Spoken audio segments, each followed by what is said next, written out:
We are Ole Miss Rebels. As Mississippi's flagship university, we dig deeper, see farther, work harder. We pioneered human organ transplants. We helped prove Einstein's theory of gravitational waves. We are conducting life-changing research that solves the problems of today. We are Ole Miss, transforming lives and the world. Hey, welcome to the POMcast with Stephen Willis. We're going to start in a few minutes, but I want to tell you to hit up our social sites, retweet, share, comment, like, do all of that stuff. It can only help us out and it'll make the show even better. But we're getting ready to give you a lot of good Ole Miss information, and I just thought I would tell you that because the POMcast is starting. Well, it's starting right now. Wait, no, that's a little early. It is starting right about now. Yes! Welcome to Thursday. Good morning. I am Stephen Willis. Thank you very much for joining us. We have a jam-packed show today. We'll get right to it. If you contact Travel and Cruise World, that's 1-800-330-7461, 1-800-330-7461. What I was trying to do here is to find an avenue for you. We're 18 months into this right now. So there needs to be a way to relax, have a vacation, have fun. Well, these guys can provide you with the same price that you get online and be a resource down here for various mask rules. Utilize that resource, make your vacation the best it could possibly be, and get the relaxation that you so desperately need. That's 1-800-330-7461. Travel and Cruise World. See Central Florida like a local. Also, contact bookatailgate.com. I know we're in Neyland Stadium this week, but you can contact them for next week when LSU comes into town on Eli Manning Day.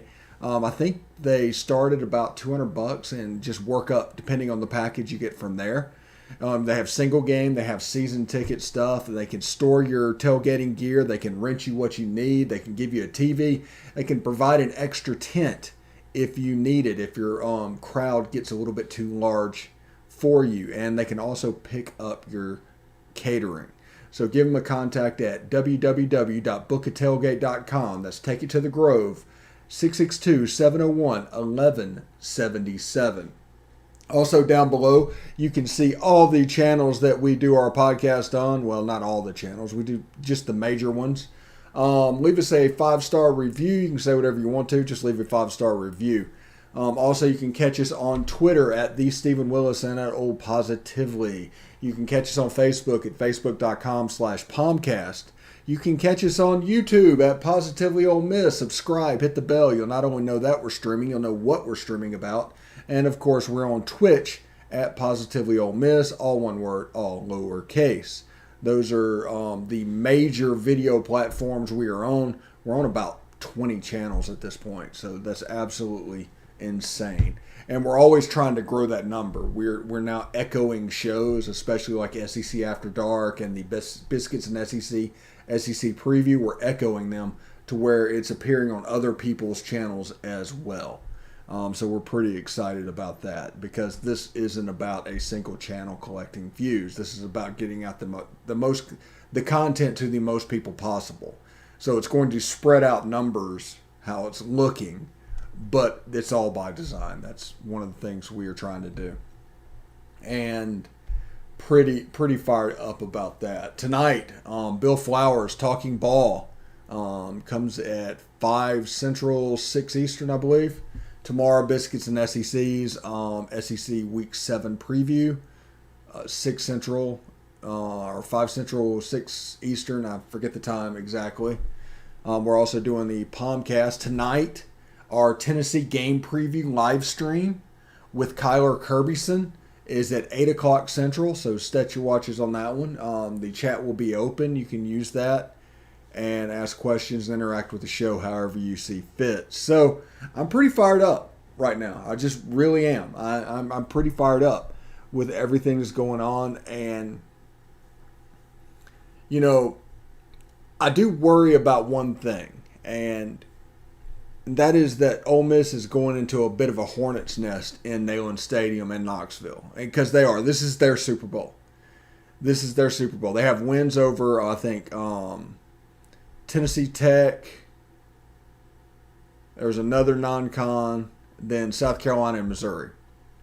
So 5th and 6th in the East, and a couple of non-cons that they should win. Bowling Green's the other one, and nobody's exactly excited by that, but they are confident.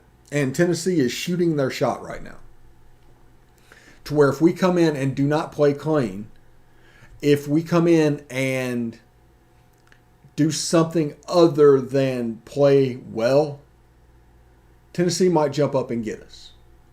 I mean, that at least in their mind, that's what they're thinking. They think they're good enough to do it, and it's all going to come out to the start of the game.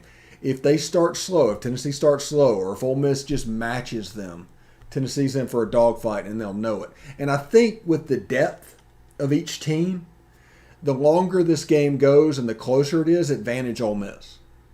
Ole Miss has a few more players than Tennessee does. Tennessee, as you know, went through all of that transfer last year and all of that turnover with their roster going on. Actually, by the way, they have Brandon Turnage on their team. He got SEC Player of the Week last week. So I'm interested to see what it looked like. Now, Tennessee opened up the first quarter yesterday 28-0 or something like that. Just jumped on South Carolina. Just crazy. The game ended up like 45-20.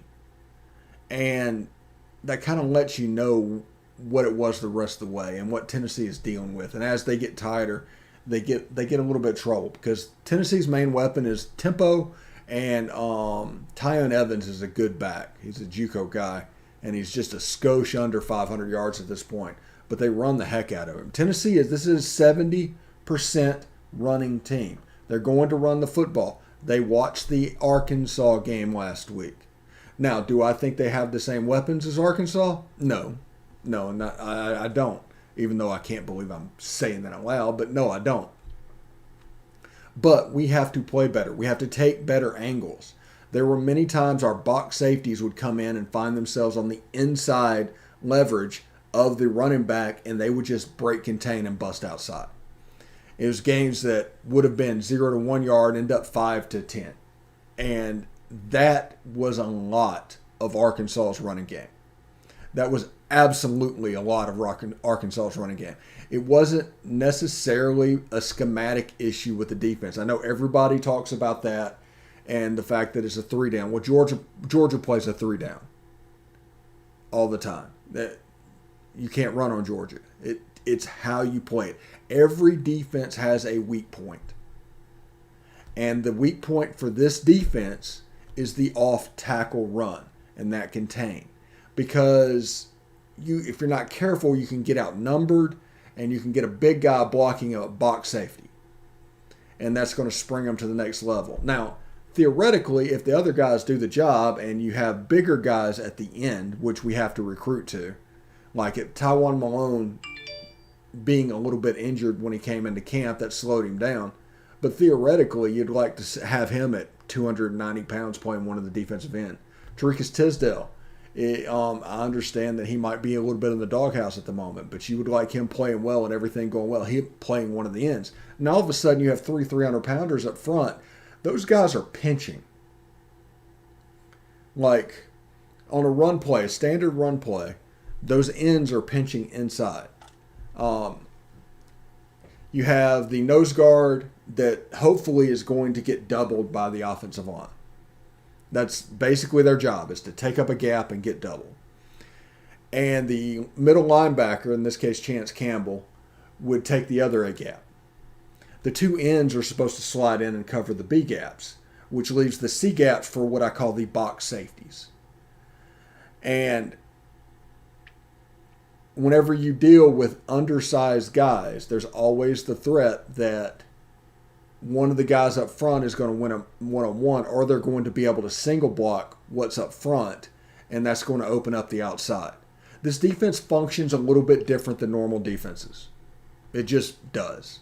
I mean, you can look at it, but it was designed to have what looks to be a 5-man box, but is actually a 7 or 8-man box, because players are cutting differences between the wide receiver.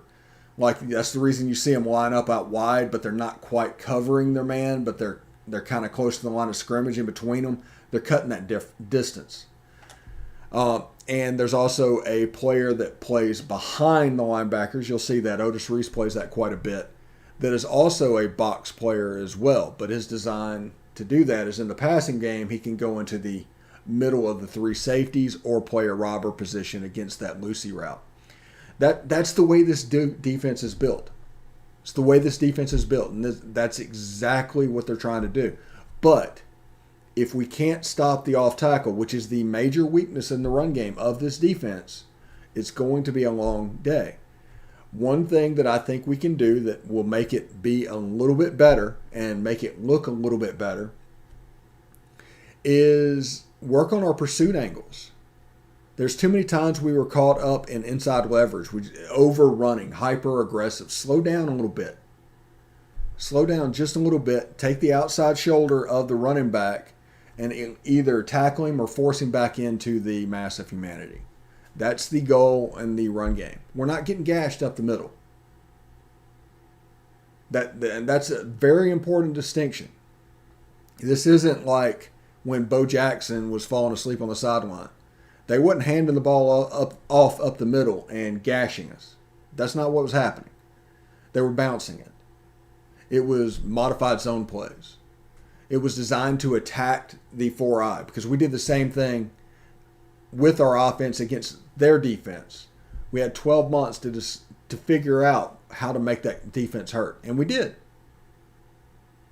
So don't overreact. I know everybody likes to be a prisoner in the moment, and the last thing you saw is, basically I'll say all the time, to be a fan is to understand that exactly right now is expected to last forever. How you feel at this moment, you expect that to go on to the end of the time. That is basically the ethos of being a fan. And because of that, everybody becomes prisoner of the moment. They don't necessarily see what's going on. They don't necessarily understand what is happening. They just see that, well, he rushed for 5 yards. Well, why? I don't know. And that's fine if you don't know. But understand that there are probably some tweaks other than just schematic and people saying it needs to be a 4 down. For 15 years at this school, the 4-2-5 was a dirty word. Ever since Chuck Drew's back, the 4-2-5 was a dirty word. And people are trying to narratively push this to 4 down, 3 down, and it doesn't work. Georgia runs a 3 down defense. So if you want to look at schematically about it being a 4 down or a 3 down defense, that just blows your argument out of the water. Georgia runs a 3 down defense. They just have players that they have recruited to and built up over time.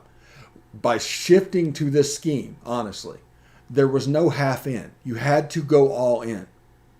And you have to recruit to it. That's the reason you see us getting players committed that are maybe 3 stars and tweeners, because they fit what we do and what we're going to ask them to do. In our defense, they may be a 4-star player.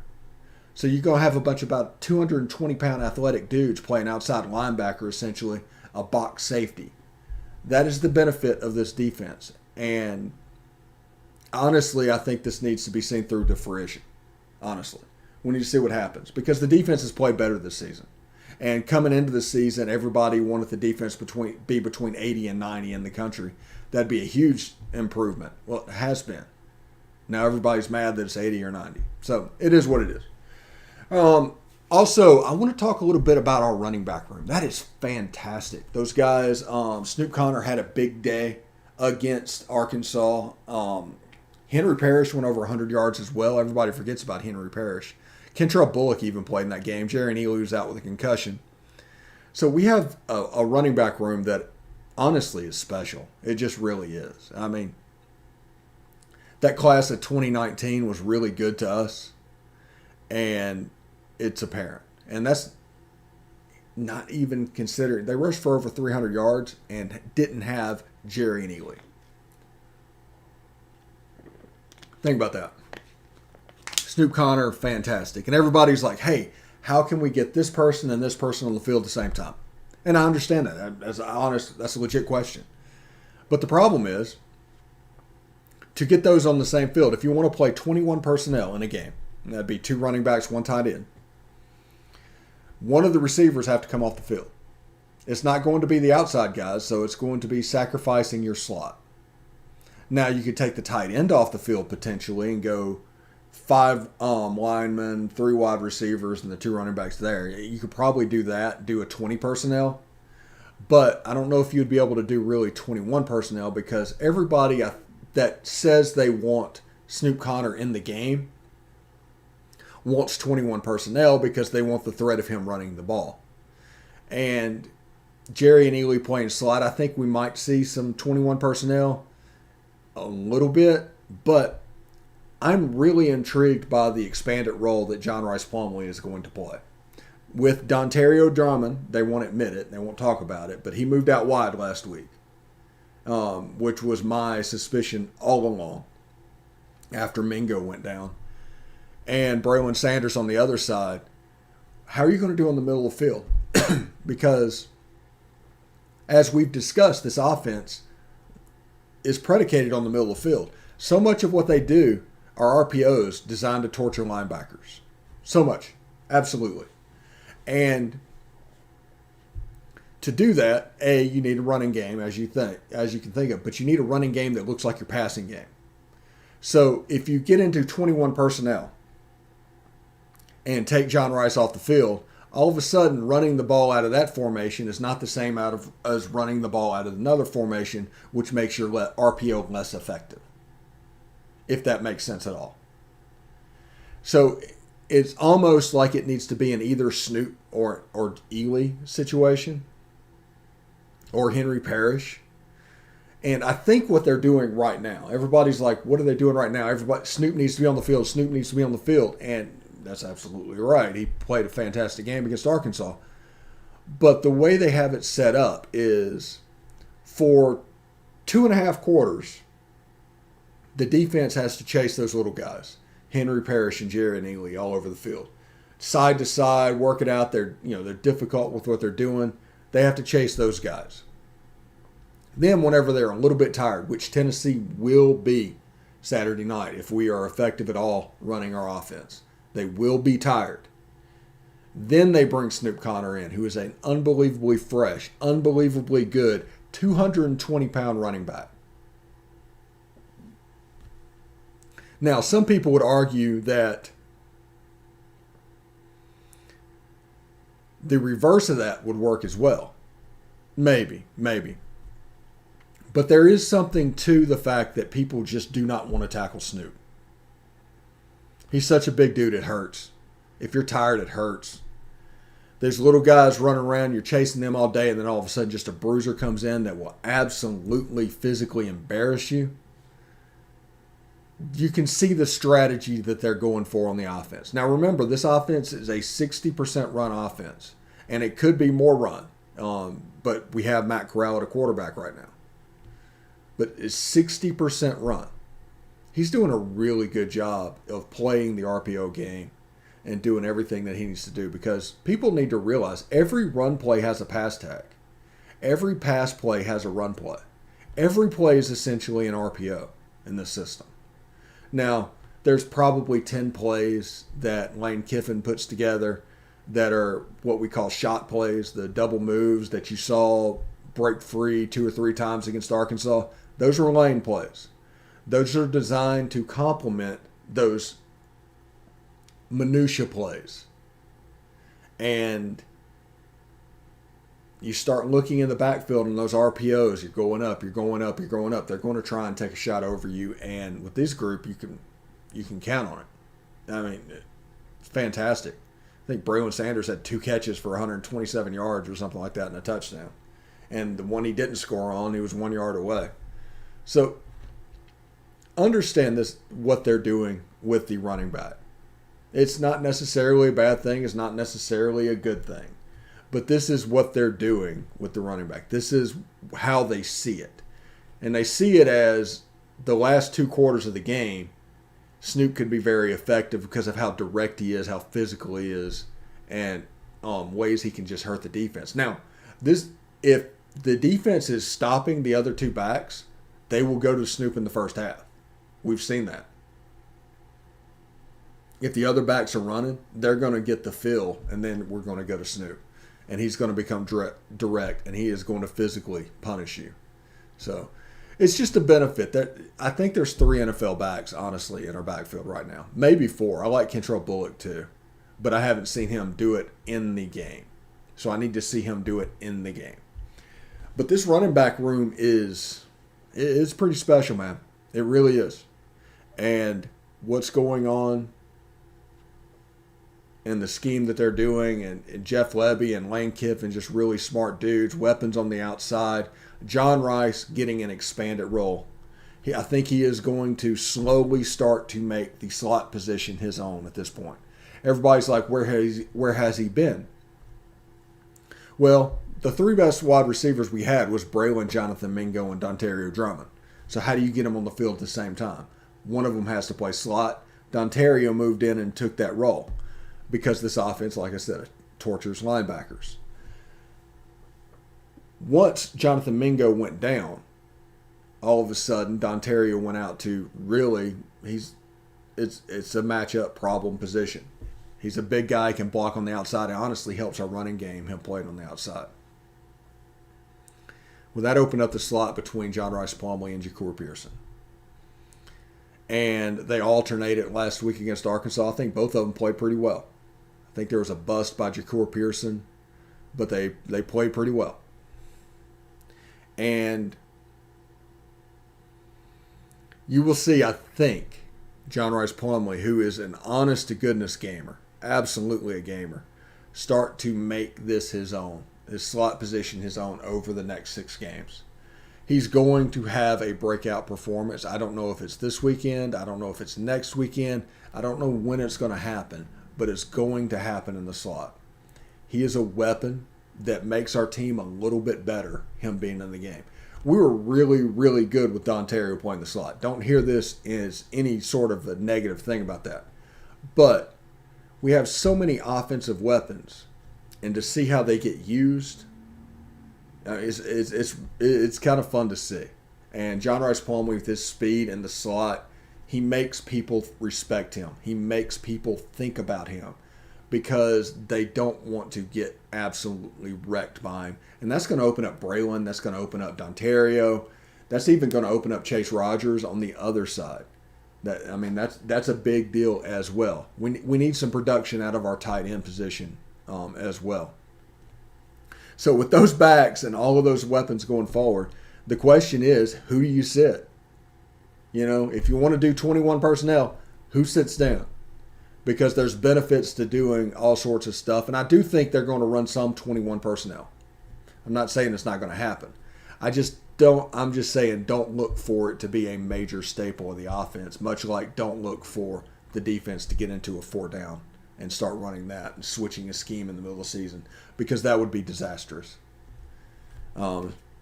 It's kind of like being pregnant. You can't be kind of pregnant. Whenever you switch a scheme defensively or offensively, you got to be all in, because you got to recruit to it. So, all right. Probably going to give you a couple of minutes back today. But before we get out of here, I do want to tell you about Talking Ball tonight at 6 o'clock. Tune in. Catch Bill Flowers talking all about the Arkansas game, talking about Tennessee and what he wants to see.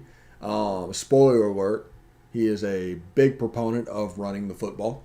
And also tomorrow night is the Biscuits and SEC Week 7 preview show with the Hammer and Boss Man Slim talking a little ball. There's a couple of A&M guys, so after the Alabama game, tune in. Yeah, you get to see them at their happiest after that. It's kind of funny to see that. Tonight, a live stream preview with Kyler Kirbyson.